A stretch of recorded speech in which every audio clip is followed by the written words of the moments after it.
आज की क्लास में मैं आपको समांतर प्लेट संधारित्र की धारिता के व्यंजक को सिद्ध कराऊंगा और समांतर प्लेट संधारित्र की धारिता के व्यंजक किस रूप में सिद्ध करेंगे, जब उसकी प्लेटों के बीच में टी मोटाई की यानी कि पूरी तरह से कोई पदार्थ नहीं भरा है प्यारा वैद्युत, बल्कि उसमें एक टी मोटाई की पट्टी रखी हुई है। टी मोटाई की एक पट्टी रखी हुई है, तो फिर उस केस में समांतर प्लेट संधारित्र धारिता क्या होगी, इसको आप बहुत अच्छी तरीके से सीखेंगे और साथ ही साथ एक काम करेंगे। ठीक है, वीडियो को स्किप करके ना देखिएगा, क्योंकि वीडियो को स्किप करके देखेंगे फिजिक्स का विषय है, कुछ बातें समझ में आएंगी और कुछ नहीं आएंगी। तो बेहतर यह है कि आप वीडियो रोक के देख लें, वो बेहतर है, ना कि वीडियो को स्किप करके देखें। ठीक है, तो फिर अब मैं क्या करता हूं कि वीडियो को आगे को बढ़ाने के लिए समांतर प्लेट संधारित्र धारिता का व्यंजक सिद्ध करेंगे। तो आप क्या करें, इससे पहले अगर आपने चैनल को सब्सक्राइब नहीं किया है, चैनल को सब्सक्राइब कीजिए, वीडियो को लाइक कीजिए, पसंद आए तो अपने दोस्तों को शेयर भी कीजिएगा। ठीक है भाई, तो देखिए मैंने क्या किया है, एक समांतर प्लेट संधारित्र को बना दिया है। अब इसके बीच में वो हमसे क्या कहता है इसके बीच में टी मोटाई की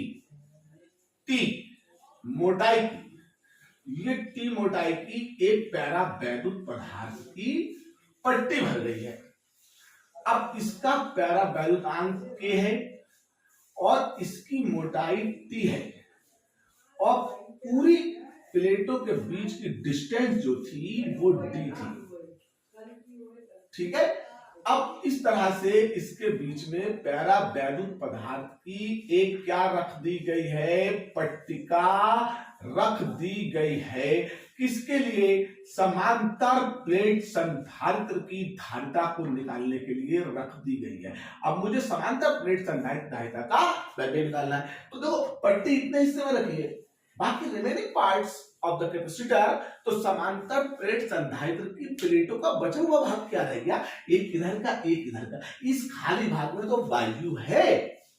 अब फॉर एग्जांपल इतनी बड़ी दूरी, पूरे मार्कर की दूरी यहां से लेके यहां तक, ठीक है, 6 सेंटीमीटर है। अब काला वाला भाग अगर 2 सेंटीमीटर है, बाकी भाग कितना रह गया, 4 सेंटीमीटर। तो 4 सेंटीमीटर को आप कैसे निकालेंगे, 6 सेंटीमीटर में से 2 सेंटीमीटर को घटाए के तो निकालेंगे।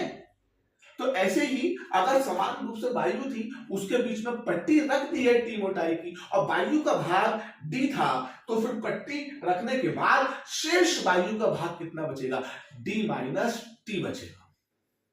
ठीक है, ये जो इधर एयर है और इधर एयर है। तो अब मैंने क्या किया है, ठीक है, एक समांतर प्लेट संधारित्र को लिया था, उसकी प्लेटों के बीच में, ठीक है, एक टी मोटाई की के पैरा वैद्युतांक की पट्टिका रखती थी और प्लेटों के बीच की दूरी डी थी। पट्टी के अलावा शेष भाग में उसमें क्या भरा हुआ था, ठीक है, वायु भरी हुई थी। पट्टी पैरा वैद्युत पदार्थ की थी। तो अब इसके कितने भाग हो गए, 2। एक भाग पट्टिका का हो गया और दूसरा भाग, ठीक है, शेष भाग जो बचा वो वायु का बचा है। तो मुझे अब 2 बार विभांतर निकालना पड़ेगा, एक बार पट्टी के सिरों के बीच विभांतर निकालूंगा और एक बार शेष वायु के सिरों के बीच में विभांतर निकालूंगा।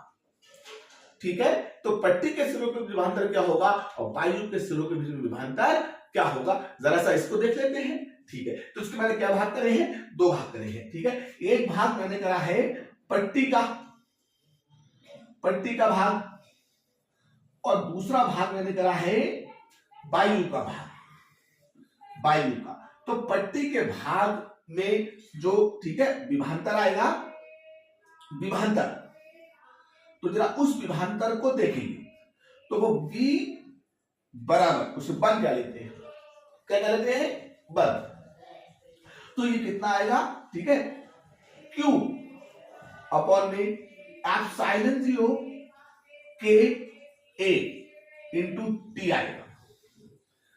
और अब इसमें कितना आएगा, इसे मैं, ठीक है, वायु के भाग में विभांतर को निकालना चाहूंगा, तो इसमें विभांतर कितना आएगा, इसे मैं V2 क्या लेता हूं, तो सब कुछ ऐसा ही रहेगा, Q अपॉन में एप्सिलॉन 0, ठीक है, K A into D minus T आ जाएगा। लेकिन अब जब वायु की बात हुई तो वायु के लिए K का मान आप कितना रिप्लेस करते हैं, 1, तो फिर यहां पे उस K का कोई मकसद नहीं रह जाएगा।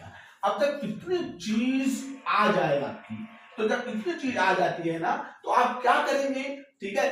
संधारित्र की प्लेटों के बीच कुल विभवांतर निकालिएगा, टोटल विभवांतर। तो आप जब कुल विभवांतर निकालेंगे, कुल विभवांतर, तो उसमें क्या करना पड़ेगा हमें, ठीक है, कि V1 और V2 को आपस में जोड़ना पड़ेगा। आप जोड़ दीजिए, उठा के मान रख दीजिएगा। तो मैंने जब मान रखे, जरा यहाँ पे देखने की कोशिश कीजिएगा। तो देखिए Q epsilon 0 Ka into T, ये भी है और इसमें भी मौजूद है, ठीक है। तो मैं क्या करता हूं, ठीक, मैंने क्या किया है, इसको लिखना शुरू किया। तो इसमें से ये शुरू का Q epsilon 0A, Q epsilon 0A common factor है, तो Q epsilon 0A common factor निकाल लिया। तो यहाँ पे क्या बचा, ठीक है, T अपॉन में K, और इसका कितना बचा, D माइनस T बचा।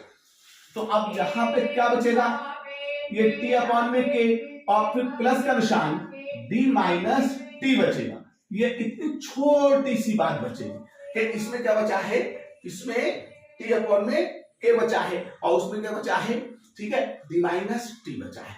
अब विभवांतर आपको मिल गया, फिर वही बात दोहराई जाएगी कि विभवांतर जब उत्पन्न हो जाता है तो उसे धारिता के सूत्र में रख देते हैं, क्योंकि धारिता का क्या कॉन्सेप्ट है कि आवेशित किया जाता है और उसके सिरों के बीच में विभवांतर उत्पन्न हो जाता है।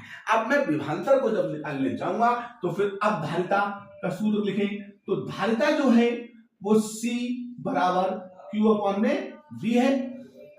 अब आपको क्या मिल चुका है, V मिल चुका है, ठीक है। तो आपने क्या किया, इसको यहां से उठाया और यहां पर रख दिया। तो इसे कहते हैं समीकरण 1 व 2 से।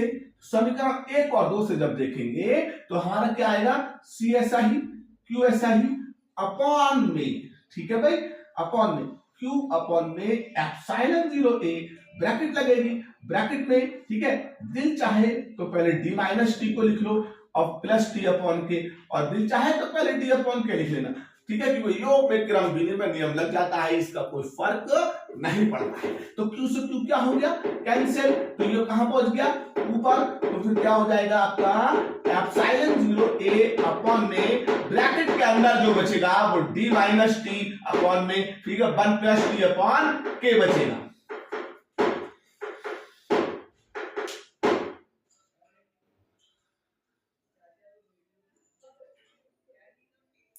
तो देखें मैंने क्या किया, ठीक है, समीकरण 1 से B का मान उठाया और उसे समीकरण 2 में उठा के रख दिया। जैसे ही मैंने मान को रखा, ठीक है, तो फिर Q से Q क्या हो गया, कैंसिल हो गया। अब Q से Q कैंसिल होने के बाद ये अपॉन के, अपॉन का फैक्टर था एप्सिलॉन 0A, ये एप्सिलॉन 0A कहां पहुंच जाएगा, ऊपर पहुंच जाएगा, और फिर D minus T plus T upon के नीचे रह जाएगा।